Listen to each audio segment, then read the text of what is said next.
संता और सर्दी। एक बार संता को गांव का सरपंच बना दिया गया। गांव वालों ने सोचा कि छोरा पढ़ा लिखा है, समझदार है, अगर ये सरपंच बन गया तो गांव की भलाई के लिए काम करेगा।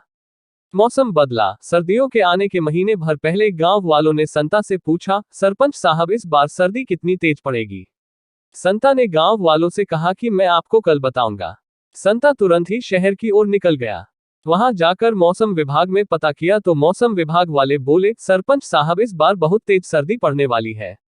संता भी दूसरे दिन गांव में आकर ऐसा ही बोल दिया। गांव वालों को विश्वास था कि अपने सरपंच साहब पढ़े लिखे हैं, शहर से पता करके आए हैं तो सही कह रहे होंगे। गांव वालों की नजर में संता की इज्जत और बढ़ गई। तेज सर्दी पड़ने की बात सुनकर गांव वालों ने सर्दी से बचने के लिए लकड़ियां इकट्ठी करनी शुरू कर दी। महीने भर बाद जब सर्दियों का कोई नामो निशान नहीं दिखा तो गांव वालों ने संता से फिर पूछा। संता ने उन्हें फिर दूसरे दिन के लिए टाला और शहर के मौसम विभाग में पहुंच गया। मौसम विभाग वाले बोले कि सरपंच साहब आप चिंता मत करो, इस बार सर्दियों के सारे रिकॉर्ड टूट जाएंगे। संता ने ऐसा ही गांव में आकर बोल दिया। संता की बात सुनकर गांव वाले पागलों की तरह लकड़ियां इकट्ठी करने लग गए।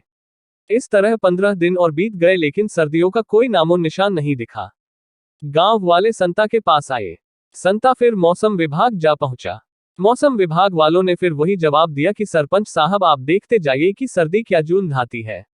संता फिर से गांव में आकर ऐसा ही बोल दिया।